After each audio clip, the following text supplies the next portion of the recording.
Hello, everyone, and welcome to our Advanced English course. I'm Professor Christopher Corton, and I'm delighted that you've decided to join me and us in this exciting course. And the fact that you've entrusted me with that duty and responsibility is something I greatly appreciate, and I endeavor over the next 3 months to help you improve as much as possible. In this course, we will delve into core elements of the English language. I want to just give a short introduction to the course. We're going to focus primarily on speaking, pronunciation, vocabulary, listening, and grammar. We won't emphasize as much reading and writing. I'll discuss that later why. But each of these components that we do emphasize plays a vital role in mastering English. And I've designed this course to give you a balanced and thorough understanding of all of them as we emphasize communication, primarily speaking. Now, to ensure that you get the most out of this course, I want to offer a few recommendations at the very start. Number one, active participation. Participating actively is the foundation for language learning. You all know that, or you wouldn't be at the advanced level.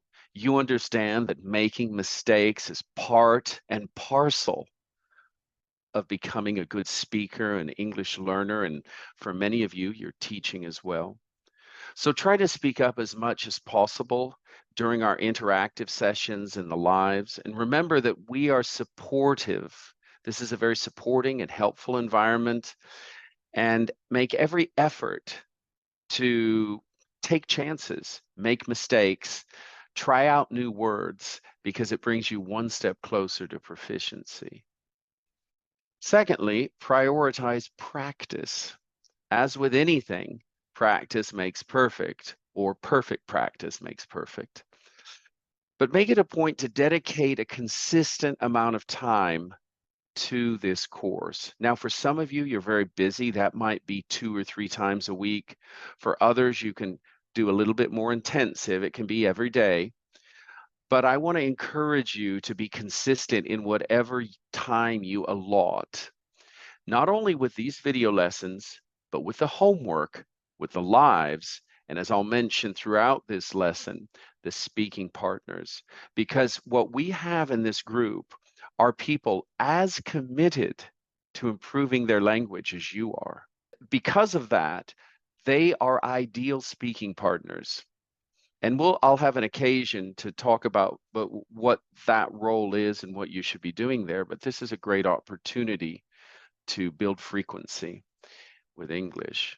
Now, embrace pronunciation. I know that not a few of you, which means maybe quite a lot, are interested in improving your pronunciation. You've echoed those sentiments, and I have heeded those warnings.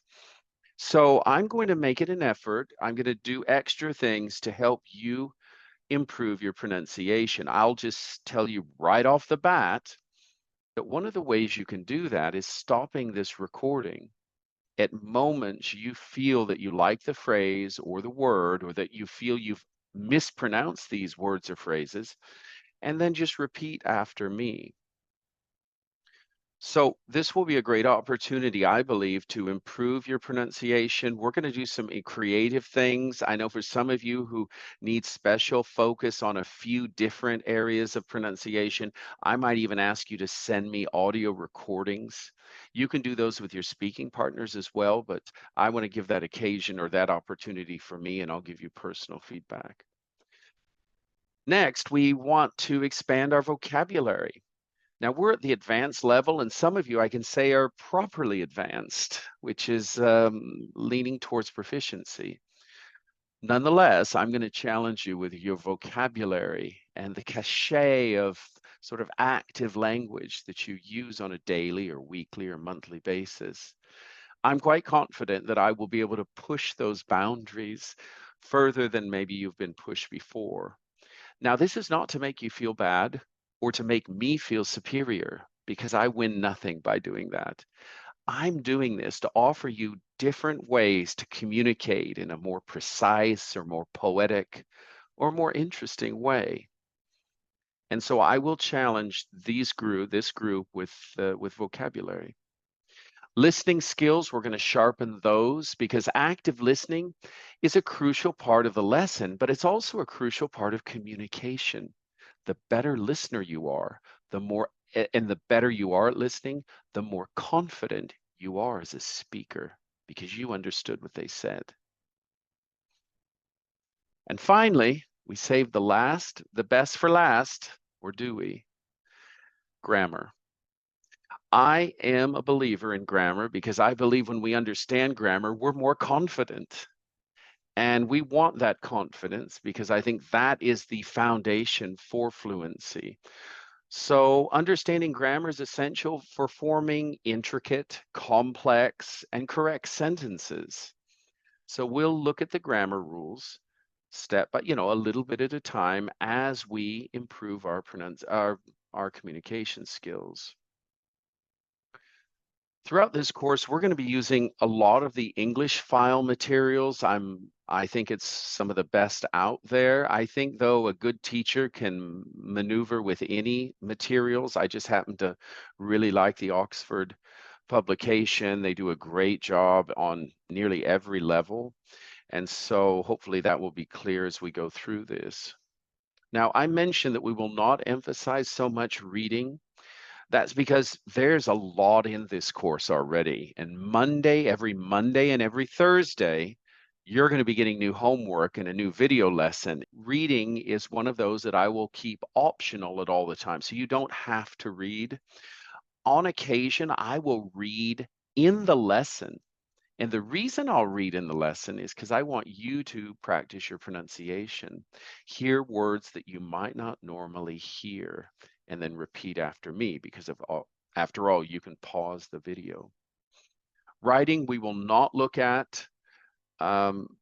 It takes time. It's a special skill, and because we're focusing on spoken communication, I'll be holding separate writing classes later in the year for those who need to improve their writing for their career or their university applications or something. But I will be holding special, maybe month-long writing sessions. All right, I want to move on to the first chapter, but before I do that, I want to explain the PDF that is in front of you. So I'm going to go ahead and upload that now. So you have here the PDF, and there are 17 pages you can see here, and I'll just tell you that this is chapter 1 in the advanced book, and we have the student book, the student book chapter 1, followed by the answer key for the exercises in chapter 1. And then we have the homework. And so that is roughly the order of the PDFs. All right. Now, I want to just talk very briefly about the chapter and overview before we go right into it. And the overview will always be right here. You can see it. I've kind of made a mess here, but we're going to look at the lexical and grammatical uses of have. It's a powerful verb, one of the most common and frequent use after to be. And it represents not only possession, but also plays a vital role in creating perfect tenses, which most of us already know about. But not only perfect tenses, causative forms, expressions of necessity, and more. So our aim in this chapter is to help you master the nuances of this very versatile, very flexible verb, leading to an enriched comprehension and usage of English. Next, we're going to focus on personality. The V is for vocabulary.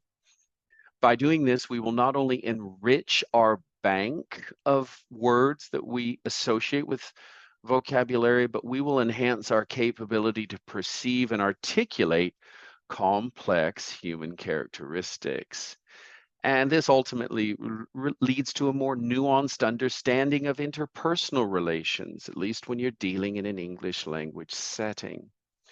And finally, pronunciation. Every lesson will have this P, this pronunciation issue. And here, it's actually dealing with how to use a dictionary. And part of that is understanding the syllable markings and some of the signs and symbols of a dictionary. So without any further ado, let's get started. So chapter 1, we are family. I want to just look at this quote very quickly. Happy families are all alike.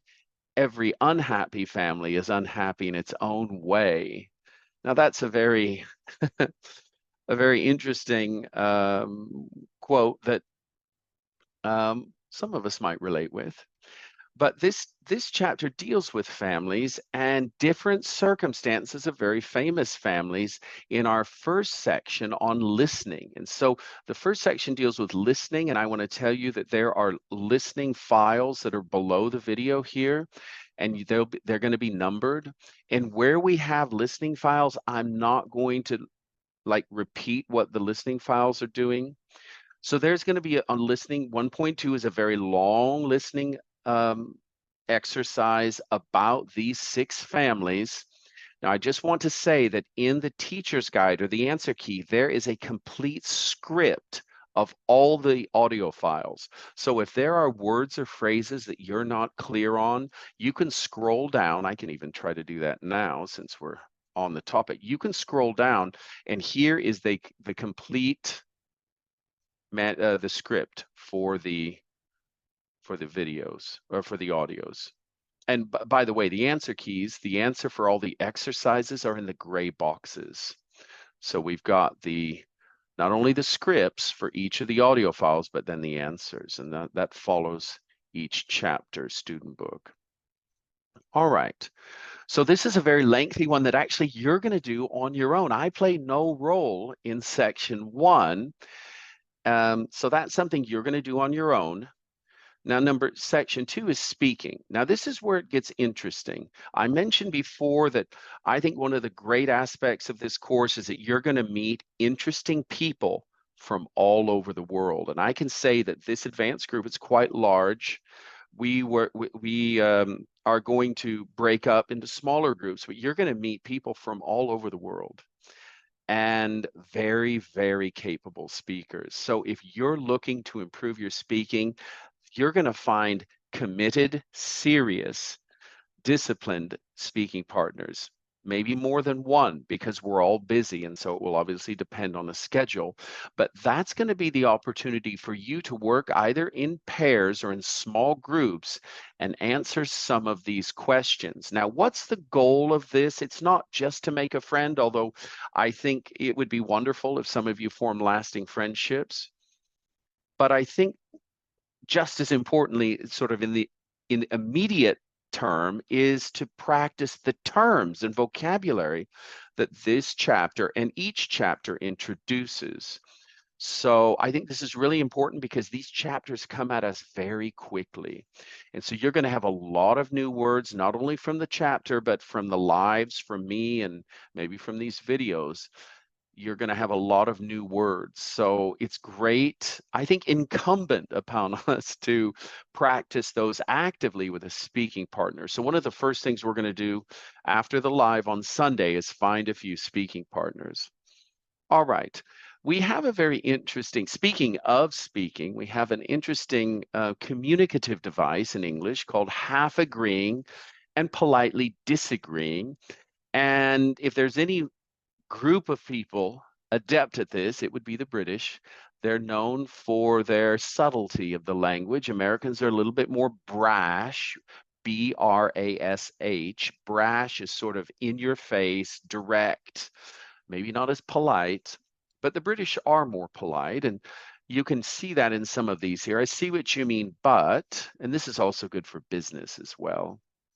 Anything where you have a sensitive relationship that you have to keep positive, even if you don't agree with what they're talking about. I agree up to a point, but, and I agree in theory, but, and then politely disagreeing, I'm not sure I agree with you. I think that's pretty straightforward, actually. I don't really think that's right. I can think of more subtle ways, though, and I might express those now. Um, are you sure about that? I think asking a question of confirmation is quite, I think, a very nice way of expressing disagreement without saying it directly. And another thing the British do that they're really good is they express their own opinion in a way that's questioned, like, wow, I always thought this. And you leave it open, not that you're directly disagreeing, but you sort of politely leave a counter narrative or opinion for then the listener to take up and decide for themselves. Now, you've got listening here, and they're going to practice some short conversations with these expressions, so I won't go over them anymore.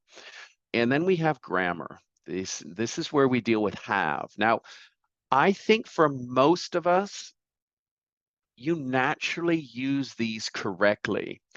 And if there's any time when I think studying grammar confuses things a bit or complicates it, or we can say muddies the water.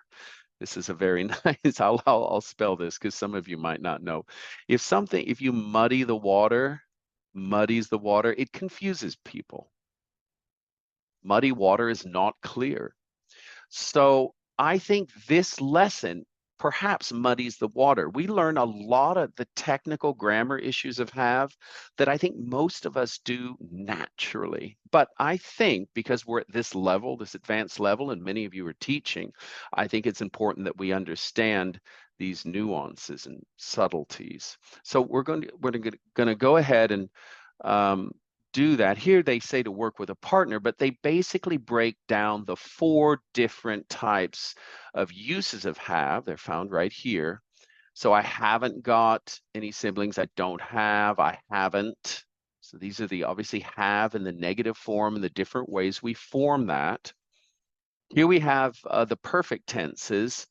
I've been making, I've made. Then we've got questions and how have is functioning in questions. And then we have with sort of a more advanced or complicated structure with the I have, and then we have an object or something in the middle followed by a past participle. So we've got a few different ways they break this down, and we're going to quickly look at that in the grammar bank, which is 142. Let's go down and take a look. Which is right here, 142.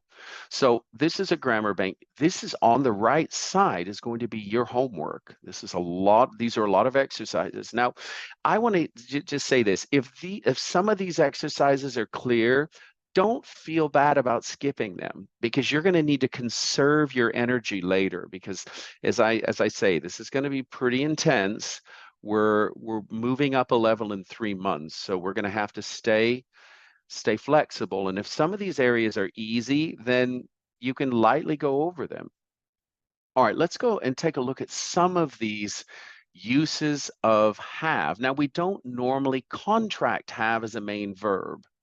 So for example, we normally don't contract the have. So we say, I have a large family, not I haven't a large family. And the next one, we use have for a main verb of possession. Now, we normally don't say I'm having a car. We say I have a car. And all of us know this, but we're just sort of articulating it. And we have the various uses here. I think most of these are pretty self-explanatory. So we're going to move down to the different uses of have as an auxiliary verb. And auxiliary verbs are obviously these here: have got, haven't got, I've got to, I've been married, etc. So auxiliary verbs, on the other hand, can be contracted. I've got a wedding to go to this weekend. So we do use these. We use them for possession. Have got is for possession. But if we go to the past, we normally don't say had got. We can say I've got, but I don't normally say I had got. I just had. So we drop the got on those occasions. I'm going to let you read through those. And then we have some with idioms and expressions, which you can then try out. But here, then you have your homework. And complete the homework. We'll talk about these on the weekend. And the other thing that's nice about the lives is that I summarize the most important issues in the homework that week. So if some of you have a particularly busy week or you're traveling on holiday, don't fret, because this is a chance then to catch up, because we'll catch up during the live. All right, we're back. Section 4, vocabulary, we're dealing with personality. And this is where it gets super interesting, because we meet people every day and we judge them. Whether we want to or not, we form impressions. And these impressions are, we need words to sort of fill in these impressions. And so that's what this lesson is for at a very advanced level. So what I'm going to do is read these to practice our pronunciation. Some of these you use quite naturally and regularly, but others I imagine you don't. Affectionate, ambitious, assertive, bossy, and repeat after me. Honest, loyal, mature, moody, open-minded, outgoing, patient, reliable, sensitive, and stubborn. All right, now what they ask is underline 3 that you think makes someone a good parent.